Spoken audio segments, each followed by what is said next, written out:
want to talk about three things today, kind of in quick succession. I want to talk about some of the ways we can think about nonprofit storytelling. I want to talk about special events, and I want to talk about mentorship.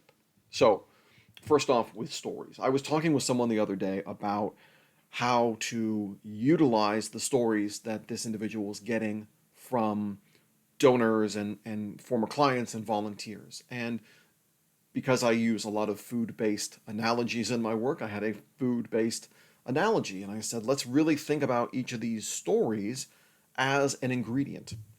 It's an ingredient that you can use maybe in multiple recipes, right? You can put it in a newsletter. Maybe you take a video and you share it on your socials, or um, you take the transcript and you put it in a letter. There's all sorts of different ways that you can mix the story up and share the story in different audiences. And if we stop thinking about the story as one, single discrete thing and start to think of it as something that can be a little more flexible and shared in more channels and shared in more ways, I think that's an important thing to note. I also realized that for a lot of my career, I kind of assumed that stories shouldn't be shared multiple times. And I think what was at the root of that belief was this idea that every donor was reading every single thing I put out in a newsletter or a social media post or what have you, and then really remembering it. And they would get, I don't know, shocked or upset if the thing appeared twice. And that's not true. That's usually not how people operate. And a good story can be told and retold and shared multiple times, especially if it's a story that helps the listener feel more connected to your mission and your cause. So, again, think of in terms of your pantry and the ingredients. There's some ingredients that appear multiple times in recipes in different amounts, and that brings the flavor and makes people kind of hungry for more. So there you go.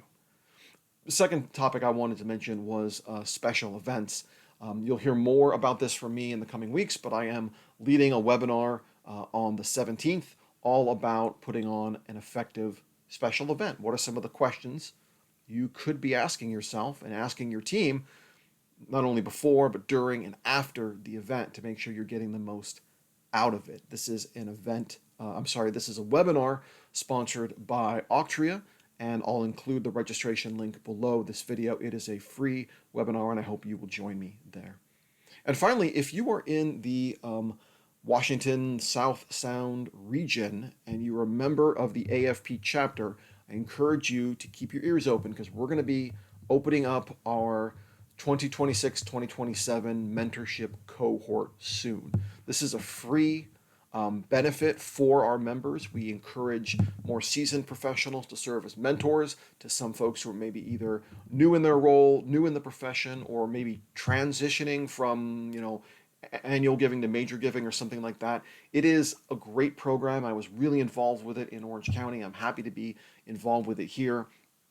I'm in the process right now of finding mentors who want to work with folks in the community.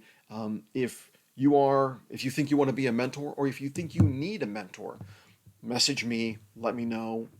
Applications are coming soon. Again, free. This is a free benefit for members of the AFP South Sound chapter. And I think it's a really great way, if you're a mentor, to help kind of that next generation of fundraisers learn and excel, because the better they do, the better our communities do. So it really helps everybody. Okay, short video today. Keep up the great work, and hopefully we'll talk to you soon.